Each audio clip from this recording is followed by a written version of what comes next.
Irmãos, o texto que nós acabamos de ler do Evangelho de Mateus, capítulo 17, de 1 a 13, ele narra um momento histórico singular, um momento glorioso, maravilhoso, extraordinário, um momento único, em que Jesus se revela aos seus discípulos, um momento conhecido por todos como a transfiguração, o momento em que Cristo foi transformado e revelou a glória do reino diante dos seus discípulos.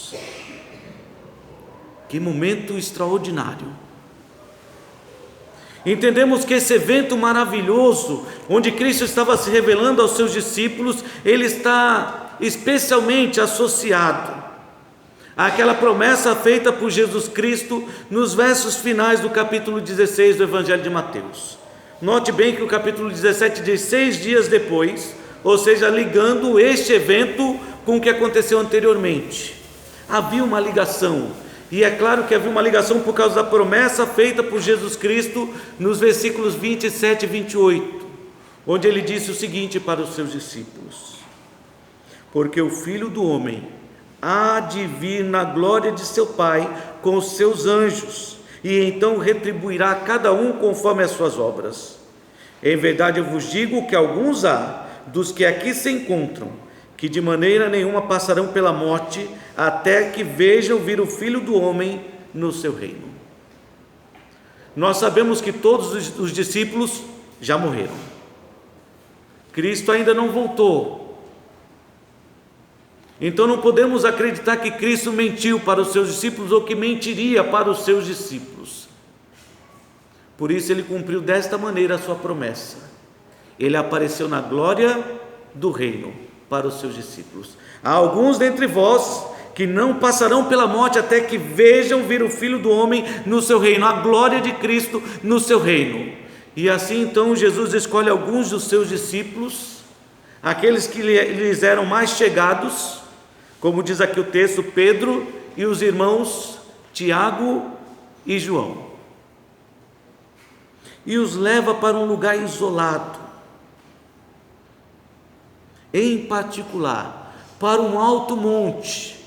Alguns até sugerem que esse monte era o Monte Tabor, e até por uma tradição já até construíram lá um templo dedicado a Jesus e aos seus discípulos. Talvez essa seja a razão pela qual Deus não mencionou o nome, porque conhecendo o misticismo presente no coração do homem, saberia que isso se tornaria um lugar de adoração, não a Deus. Então ele não revelou o nome do lugar, mas fato é que Jesus separou alguns de seus discípulos e foi para este lugar, para revelar-se a cada um deles.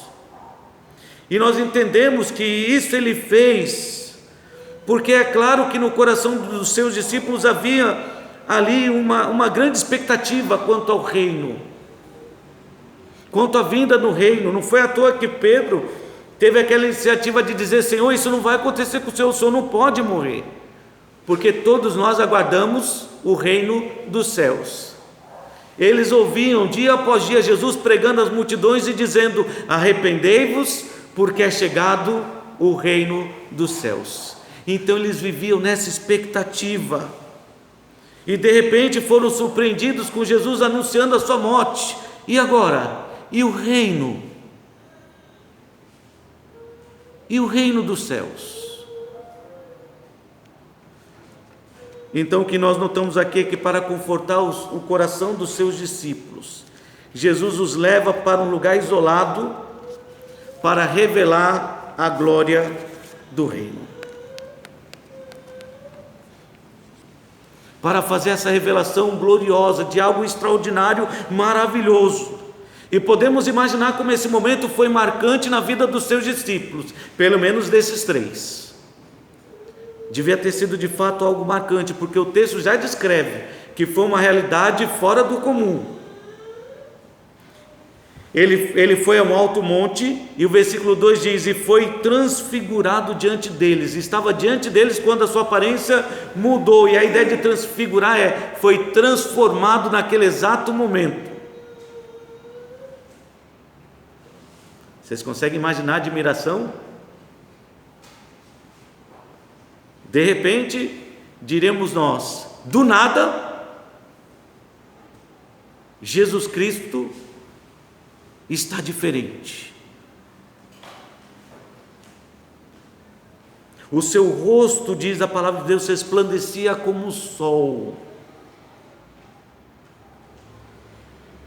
Irmãos, nós imaginamos como deve ser isso, especialmente quando nós lembramos que essa também foi a visão que Paulo teve quando ele estava a caminho de Damasco, para prender os discípulos e para matá-los.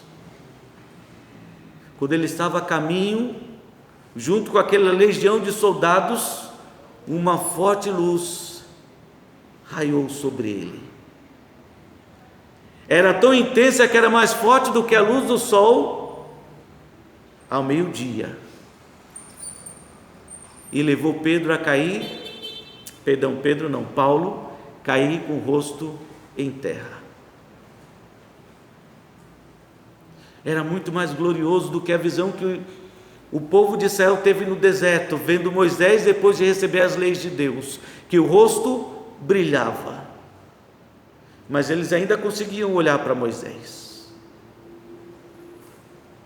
E aqui eles viram o rosto de Jesus resplandecendo como o sol, e as suas vestes se tornarem brancas como uma luz, claras, brilhosas como uma luz. Não há alvejante que faça isso. Então eles estavam ali diante de uma visão extraordinária, maravilhosa, surpreendente, Jesus se revelando aos seus discípulos, e como eu disse, foi algo de fato marcante, porque se você abrir em Lucas capítulo 9, vamos abrir lá em Lucas capítulo 9, você vai ver que foi tão intenso aquilo que eles estavam vivendo naquele momento, que naquele instante ninguém conseguiu dormir. E é claro que eu digo isso porque Lucas fez questão de dizer que eles estavam mortos de sono, cansados dessa longa viagem. E mesmo assim, cansados, não conseguiram dormir, pregar os olhos com aquilo que estavam vendo. Lucas capítulo 9, a partir do versículo 28, diz assim: cerca de 8 dias depois de proferidas essas palavras, talvez você pense, Mateus disse 6 e Lucas disse, mas nota que Lucas disse cerca de 8, desde os dias que saíram de onde estavam até o dia que chegaram no lugar, cerca de 8 dias, não foi um número exato. Mateus afirmou que foram 6. Cerca de 8 dias depois de proferidas estas palavras, tomando consigo a Pedro, João e Tiago, subiu ao monte com o propósito de orar. E aconteceu que, enquanto ele orava, a aparência do seu rosto se transfigurou e as suas vestes resplandeceram de brancura. E eis que 2 varões falavam com ele, Moisés e Elias, os quais apareceram em glória e falavam da sua partida que ele estava para cumprir em Jerusalém. Pedro e seus companheiros achavam-se premidos de sono. Por favor, não entendam mal, os discípulos não viviam morrendo de sono por descaso, que parece até que era um hábito deles, né? Jesus ia para o campo para orar, levava os seus discípulos, e enquanto Jesus estava orando, lá estavam os discípulos dormindo. Lembre-se que, como pescadores, eles passavam noites e noites na fúria do mar pescando.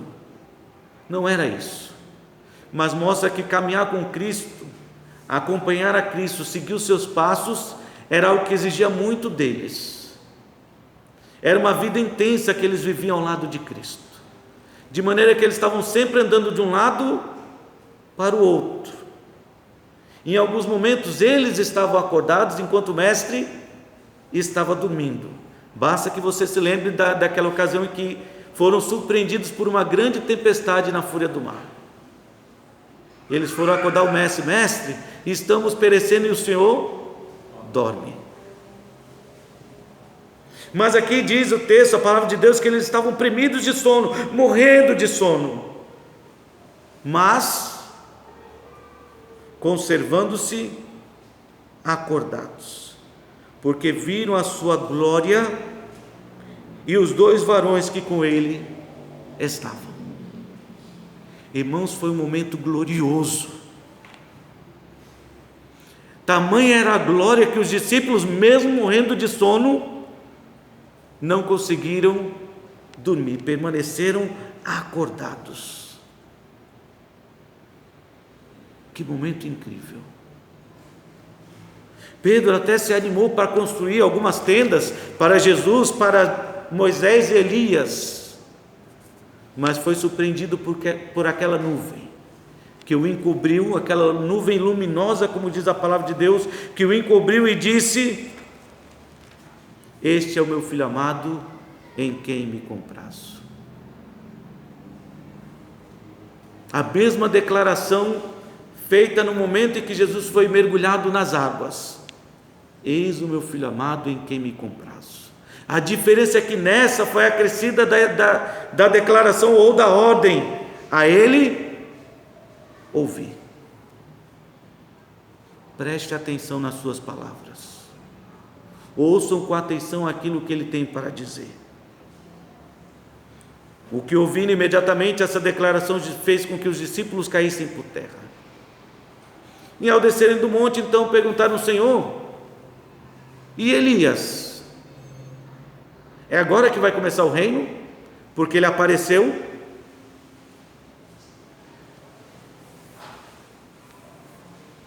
E eles entenderam que Elias já havia vindo, mas ninguém havia reconhecido. Então, diante desse momento glorioso, singular, extraordinário, maravilhoso, em que os discípulos estavam questionando ou se questionando sobre o reino dos céus, eles têm uma visão do reino, uma visão gloriosa. E podemos talvez nos perguntar: o que os discípulos aprenderam neste momento, na presença de Cristo, do Cristo glorificado, transformado? O que os discípulos aprenderam neste momento sobre o reino? Primeiro fato que os discípulos aprenderam sobre o reino é que esse reino será um lugar glorioso. Será glorioso o reino dos céus. Não foi à toa que Jesus comparou o reino com grandes riquezas, como um homem que caminhando pelo campo encontrou um grande tesouro, e ele então vendeu tudo o que ele possuía e comprou aquele terreno. Jesus chegou a afirmar muitas e muitas vezes que o reino dos céus era algo realmente extraordinário, glorioso. Valia a pena deixar tudo para obter o reino dos céus. E é claro que nesse momento, ao ver Jesus Cristo transformado, eles tiveram então a certeza de que o reino dos céus será um lugar glorioso. Bastava olhar para a aparência de todos. Qual era a aparência de todos? Uma aparência gloriosa, cheia de glória, de brilho. Não era só Jesus Cristo. Você lê aqui no Evangelho de Mateus que Jesus então foi transfigurado diante deles, o seu rosto resplandecia como o sol, as suas vestes se tornaram brancas como a luz, e eis que lhe apareceram Moisés e Elias falando com ele. E talvez você seja levado a imaginar que só Jesus Cristo estava ali de forma gloriosa, mas quando você compara com a descrição de Lucas, o texto que nós lemos, Lucas capítulo 9, Lucas capítulo 9,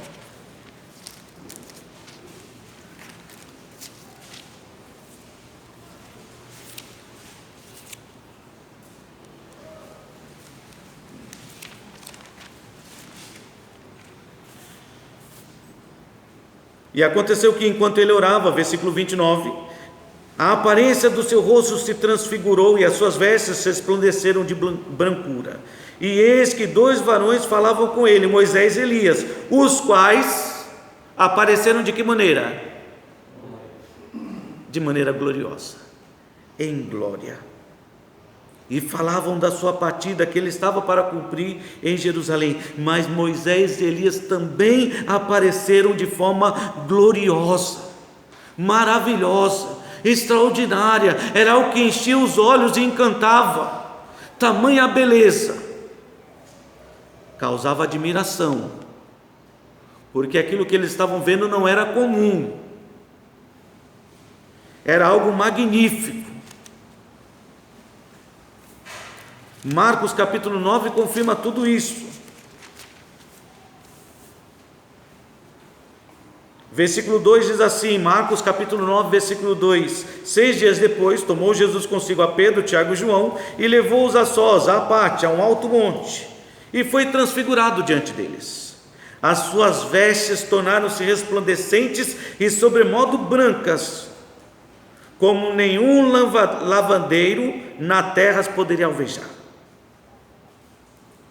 E apareceu-lhes Elias e Moisés, e estavam falando com Jesus. E esta era a aparência, algo glorioso, era algo tão extraordinário que o verso 6 desse texto diz que eles ficaram apavorados.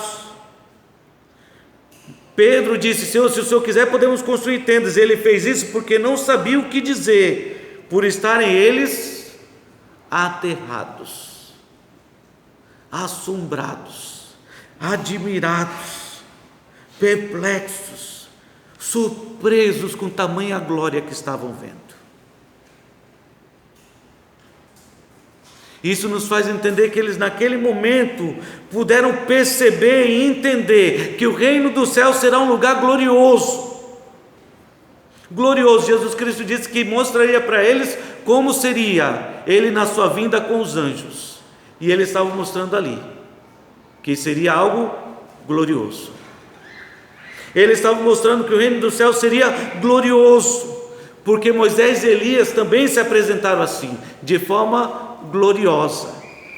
E ao ver tudo isso, levou Pedro a descrever os céus como novos céus e uma nova terra, um lugar glorioso, não mais como o que nós vemos. Lá em 2 Pedro capítulo 3,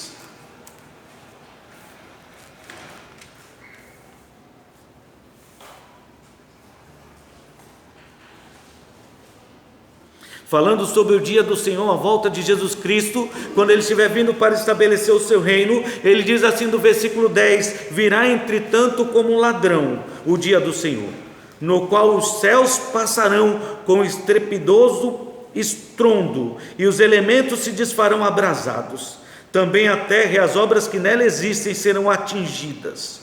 Visto que todas estas coisas hão de ser assim desfeitas, deveis ser tais como os que vivem em santo procedimento e piedade, esperando e apressando a vinda do dia de Deus, por causa do qual os céus incendiados serão desfeitos, e os elementos abrasados se derreterão. Nós, porém, segundo a sua promessa, esperamos novos céus e uma nova terra, no qual habita a justiça. Foi ao ver Jesus Cristo que Pedro percebeu que, claro que o seu reino não seria ali, mas seria um lugar glorioso, novos céus e uma nova terra. E João não ficou muito atrás disso. Ao descrever a nova cidade, a cidade santa, a nova Jerusalém, ele também a descreve como algo glorioso, como uma cidade gloriosa. Apocalipse capítulo 21. Porque ambos tiveram a mesma visão, ambos viram o Cristo glorificado.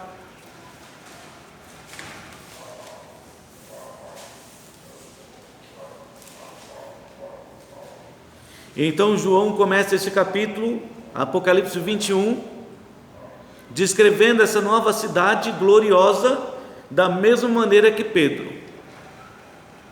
Eu vi então um novo céu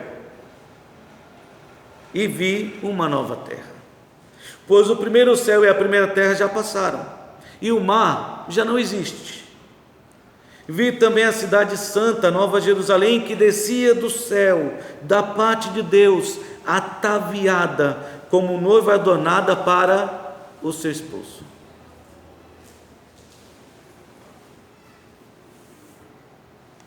Uma noiva adornada, preparada para o seu esposo,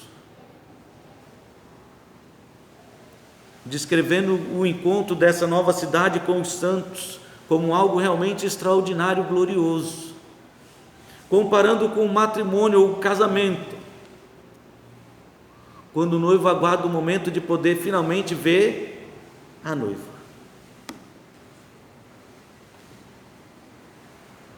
Então eu ouvi grande voz vinda do trono e dizendo: eis o tabernáculo de Deus com os homens.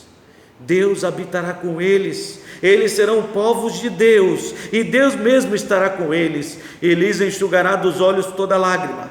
A morte já não existirá, já não haverá luto, nem pranto, nem dor, porque as primeiras coisas já passaram.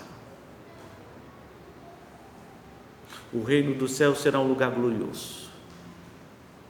Comparado a novos céus e a nova terra, será glorioso porque Deus habitará conosco. Seremos de fato o povo de Deus. Ele enxugará dos nossos olhos toda lágrima, e a morte já não existirá. É por isso que ele estava vendo ali naquele monte aqueles dois homens ao lado de Jesus Cristo: Moisés, que estava morto, e agora, de certa maneira, ressurreto, consciente na presença de Cristo. Ele não ressuscitou ainda, tá?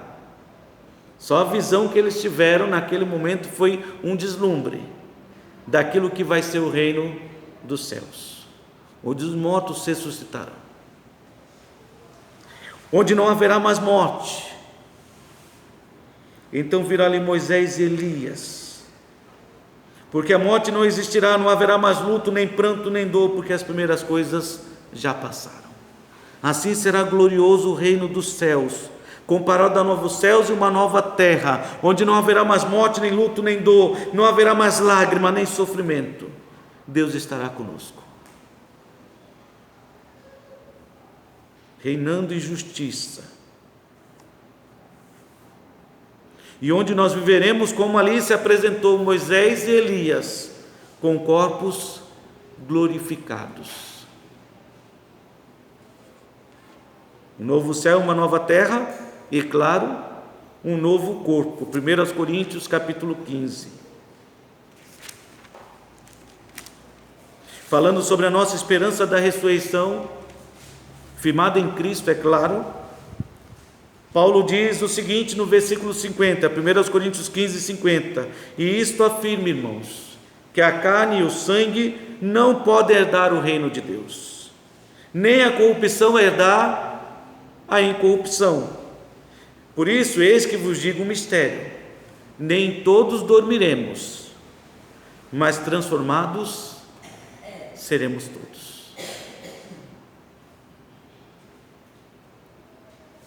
Paulo estava descrevendo como será no reino dos céus, o lugar glorioso, em que seremos como Moisés e Elias,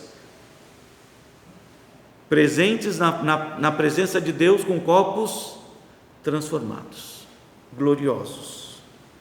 Transformados seremos todos. No momento, no abrir e fechar de olhos, ao ressoar da última trombeta, a trombeta soará, os mortos ressuscitarão incorruptíveis e nós seremos transformados.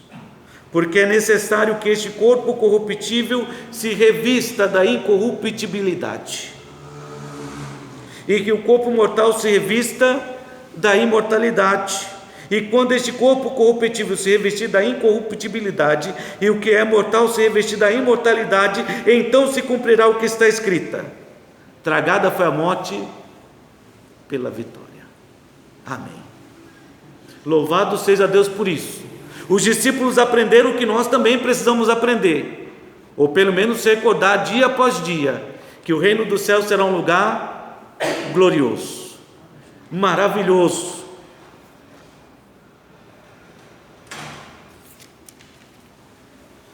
O que os discípulos aprenderam naquela ocasião não foi apenas que será um lugar, o reino dos céus será um lugar glorioso, mas eles entenderam que o reino dos céus começará na volta de Jesus Cristo.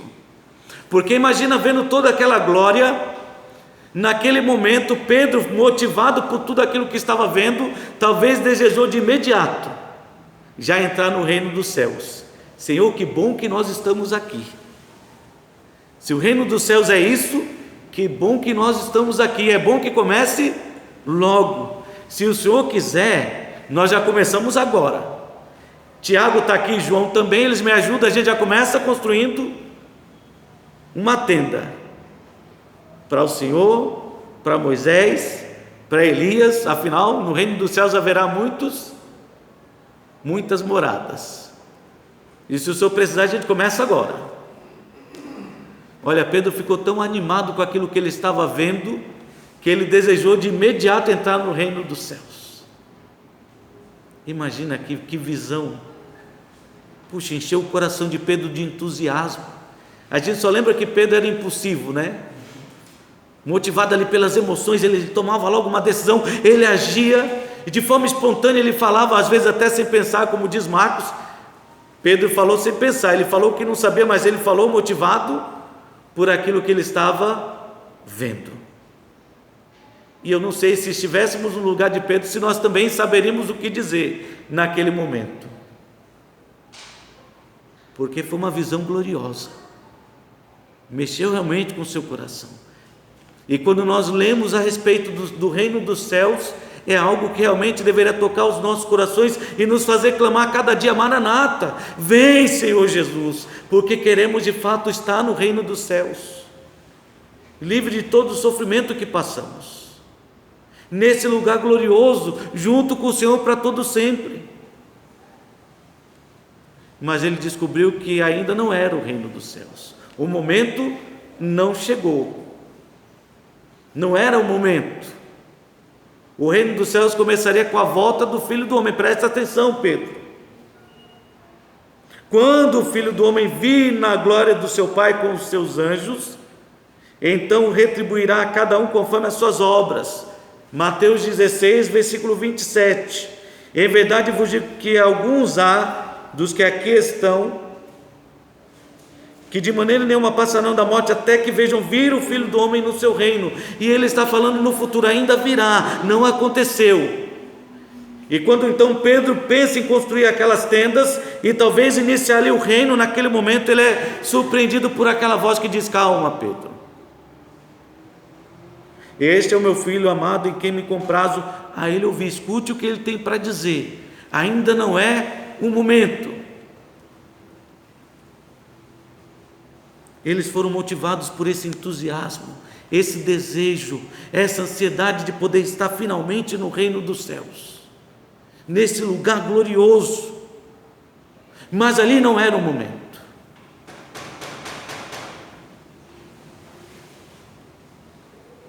Então eles passaram a ficar aguardando qual será o momento. Eles entenderam: quando o filho vier, ele ainda vai morrer, porque era sobre isso que Moisés e Elias conversavam com Jesus Cristo, que era necessário que ele fosse para Jerusalém, padecesse e morresse. E isso fica evidente também lendo Marcos e Lucas. Esse era o teor daquela conversa, talvez encorajando Jesus Cristo diante de tudo aquilo que ele ainda estava para sofrer. E os discípulos ouviram, prestaram atenção. Não é o momento. Então, depois de Jesus Cristo ter dado a sua vida, ter sido morto naquela cruz, ele ressuscita. E aí abra comigo lá em Atos capítulo 1. Jesus apareceu para os seus discípulos,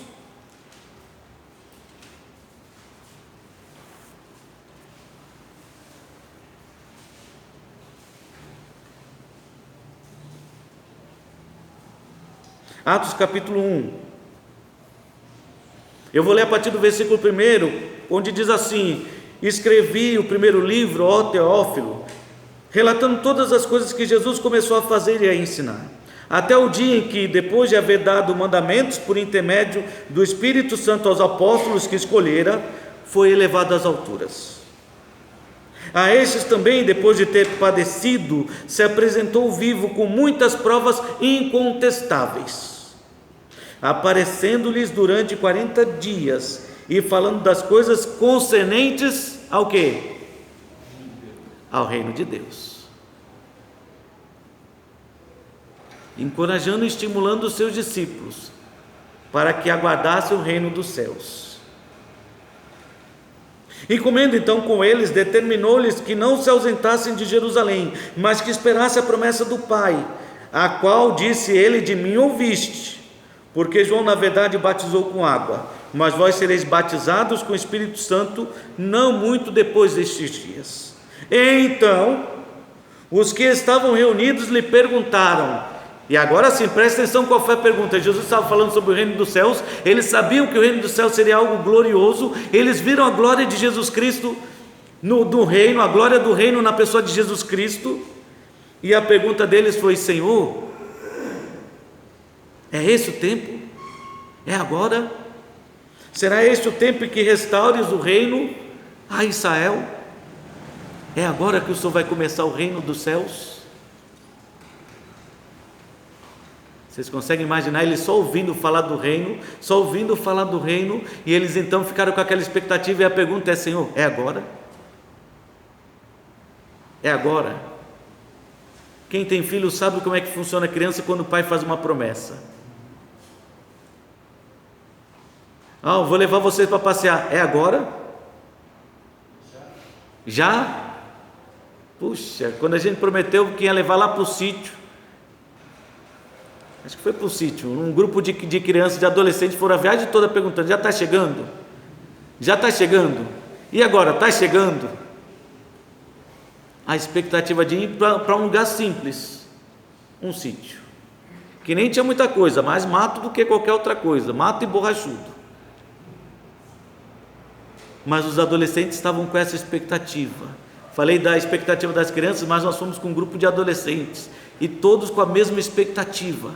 Agora imagina os discípulos na expectativa de estar no reino dos céus. O sítio nem se compara. Aquilo que olhos não viram e ouvidos não ouviram é o que Deus tem reservado para aqueles que o amam. É algo glorioso. As aflições deste tempo presente nem se comparam com a glória a ser revelada na vida daqueles que amam a Deus. Mas eles estavam nessa expectativa: é agora? E mais uma vez eles ouviram: ainda não. Calma, ainda não.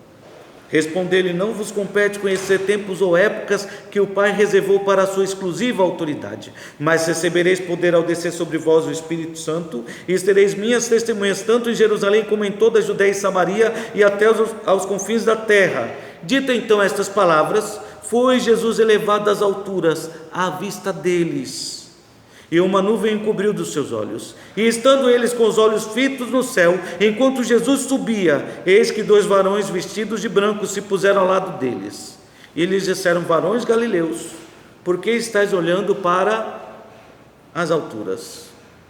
Esse Jesus que dentre vós foi assunto ao céu, virá do modo como viste subir.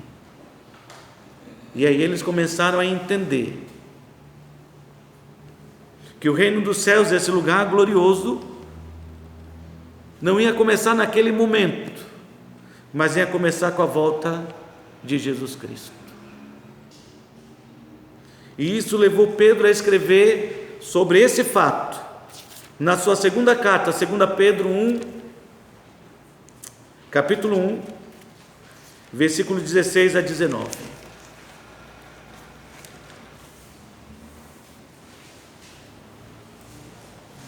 Destacando o poder e a glória do reino dos céus.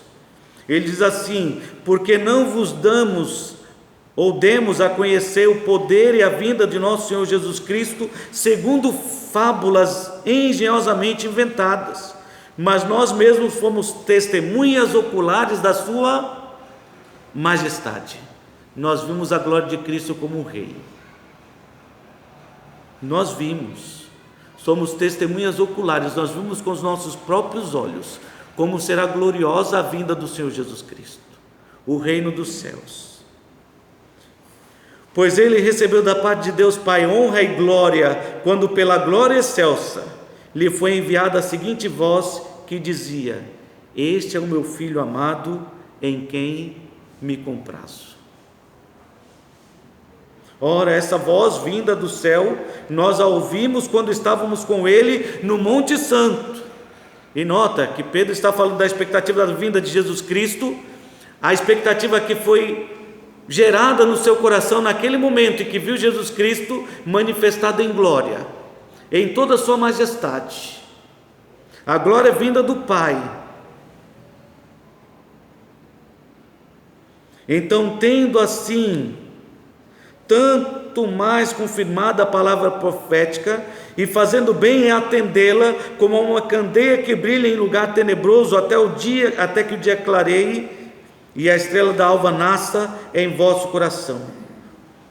E ele está se referindo à vinda do Senhor. Não vos demos a conhecer o poder da vinda do Senhor segundo fábulas engenhosas.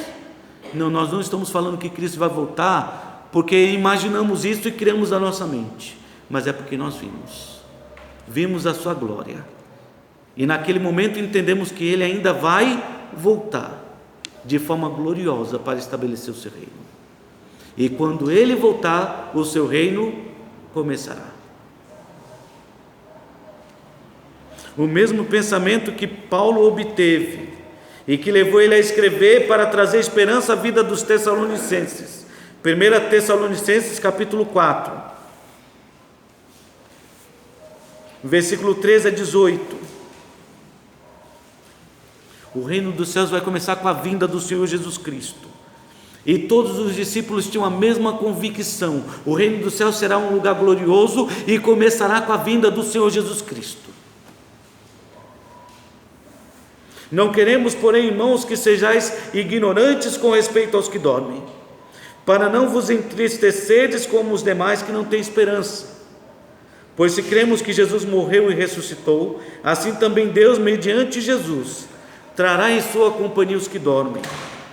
Ora, ainda vos declaramos por palavra do Senhor isto: nós, os vivos, os que ficamos até a vinda do Senhor, de modo algum precederemos os que dormem. Porquanto o Senhor mesmo, dada a sua palavra de ordem, ouvida a voz do arcanjo e ressoada a trombeta de Deus, descerá dos céus, e os mortos em Cristo ressuscitarão primeiro. Depois nós, os vivos, os que ficarmos, seremos arrebatados juntamente com eles, entre nuvens, para o encontro do Senhor nos ares, e assim estaremos para sempre com o Senhor. Consolai-vos, pois, uns aos outros com estas palavras. Aqui está a descrição da ordem dos eventos.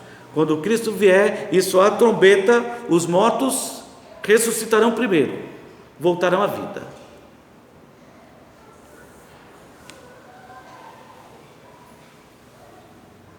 Depois nós, os vivos, seremos transformados. Mas note que ele não diz que os mortos estarão no céu primeiro, não vão chegar primeiro. Eles ressuscitarão, nós seremos transformados e juntos nos encontraremos com Cristo nos ares. E aí começa o reino dos céus.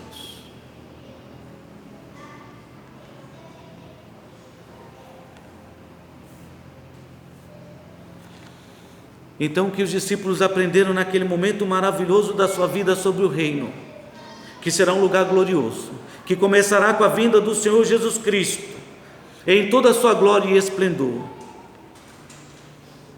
E eles aprenderam também o que será necessário para entrar no reino, porque enquanto eles estavam preocupados em estabelecer o reino naquele momento, com todo entusiasmo, pensando talvez em construir uma tenda para Jesus, para Moisés e para Elias, eles foram surpreendidos com aquela voz que dizia: este é o meu filho amado, a ele ouvi.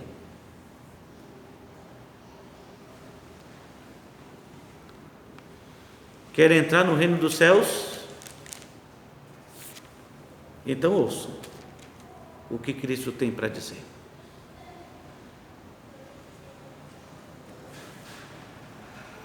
creia nas suas promessas. Se você deseja entrar no reino dos céus, ouça o que Jesus está dizendo e creia nas suas promessas.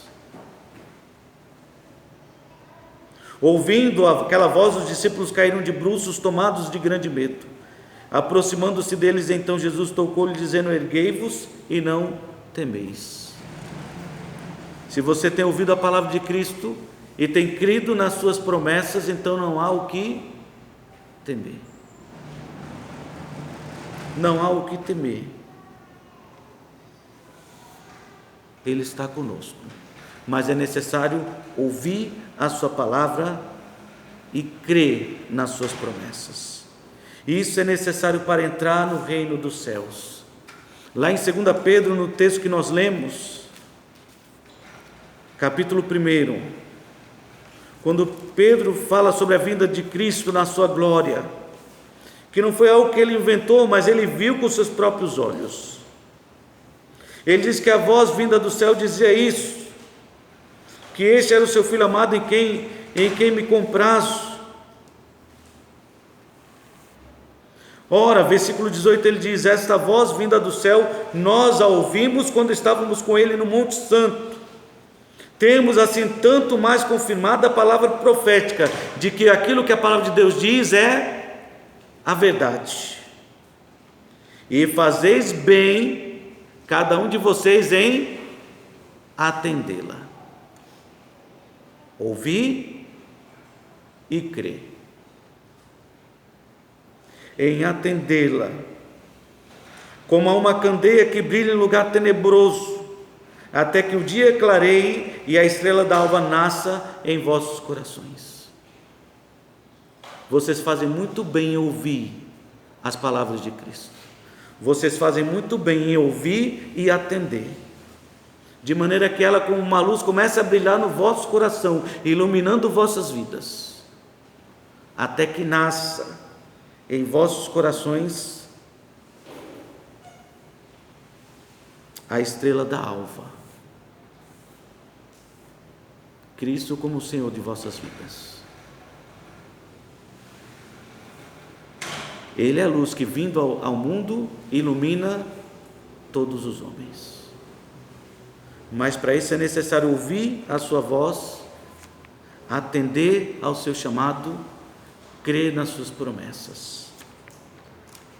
No Evangelho de João, talvez não seja por isso, eu diria, não tenha sido sem motivo que João fez questão de registrar o encontro que Jesus teve com Nicodemos. Porque Nicodemos estava preocupado com o que seria necessário para que ele mesmo pudesse fazer parte do reino dos céus. O que é necessário para entrar no reino dos céus? E Jesus disse: em verdade eu te digo que se alguém não nascer de novo, não pode ver o reino dos céus. Então ele perguntou: como pode um homem nascer de novo? Ele pode voltar para o ventre da sua mãe?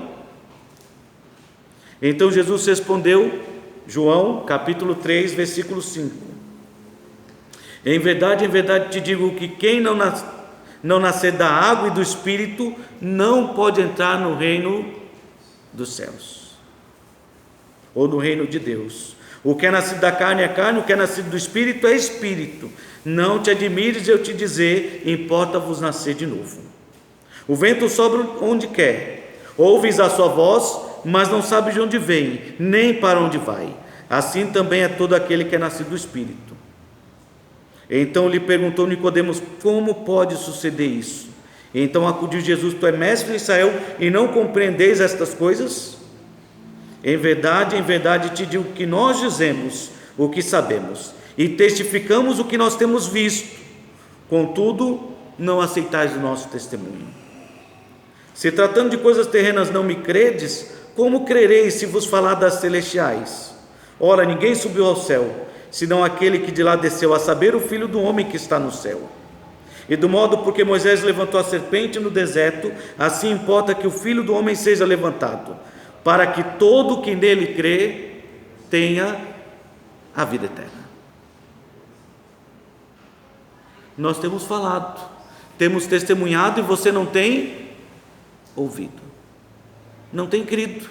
É necessário ouvir e crer, para que todo que nele crê tenha a vida eterna. Ainda em João 5, versículo 24, ele disse, Jesus Cristo: em verdade eu vos digo que quem ouve a minha palavra e crê naquele que me enviou tem a vida eterna. Não entrará em juízo, mas passou da morte para a vida. Em verdade vos digo, que vem a hora e já chegou, que os mortos ouvirão a voz do Filho de Deus, e os que a ouvirem viverão. Nós, mortos em delitos e pecados, ouvimos a palavra de Cristo e obtivemos a vida. Para entrar no reino dos céus, é necessário fazer o que a palavra de Deus manda. Ouça o que Jesus tem a dizer. Creia nas suas palavras e você estará seguro. Portanto, concluindo a mensagem de hoje, entendemos que o reino dos céus, assim como os discípulos, será um lugar glorioso, inigualável, maravilhoso. Vale a pena desejar fazer parte do reino dos céus, vale a pena estar no reino dos céus. Mas ele começará com a volta de Cristo, e sabemos pela sua palavra que este momento pode chegar como um ladrão, quando ninguém espera, e pelos muitos sinais que temos testemunhado, pode ser a qualquer momento. Por isso, é necessário que você ouça com atenção o que a sua palavra diz. É necessário que você atente para a sua palavra e a receba, para que você possa entrar no reino dos céus.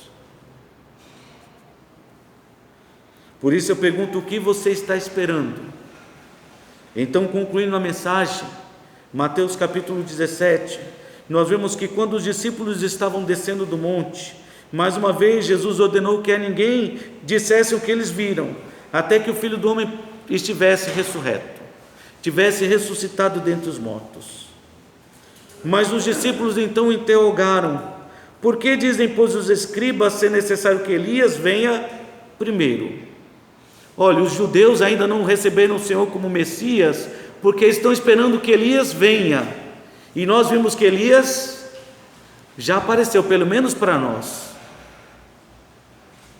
É para eles continuarem esperando? É para nós continuarmos esperando? Então Jesus respondeu: de fato, na palavra diz que virá e restaurará todas as coisas. Na palavra está escrito isso, lá em Malaquias 4:5. Eu, porém, vos declaro que Elias já veio.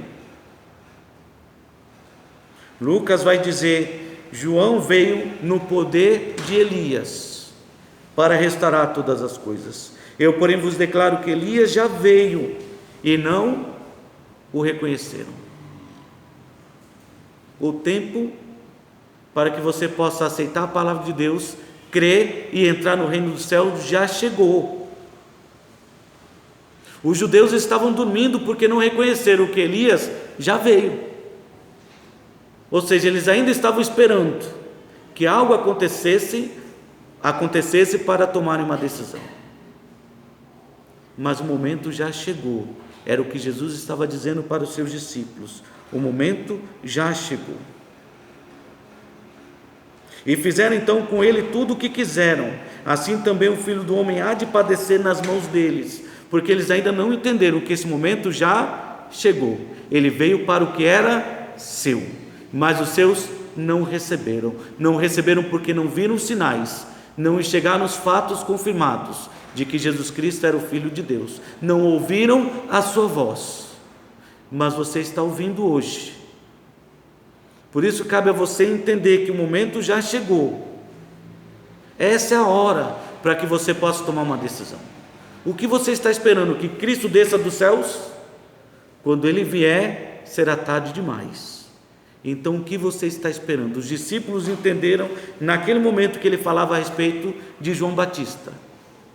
E o que João Batista testemunhou? Eis o Cordeiro de Deus que tira o pecado do mundo.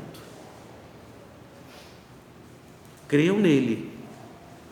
Importa que ele cresça e eu diminua.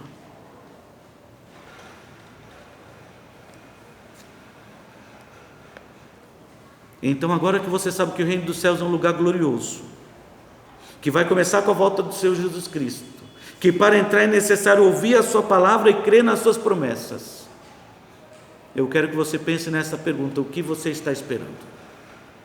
Porque a hora para fazer parte do reino dos céus é agora. Arrependei-vos, porque é chegado o reino dos céus.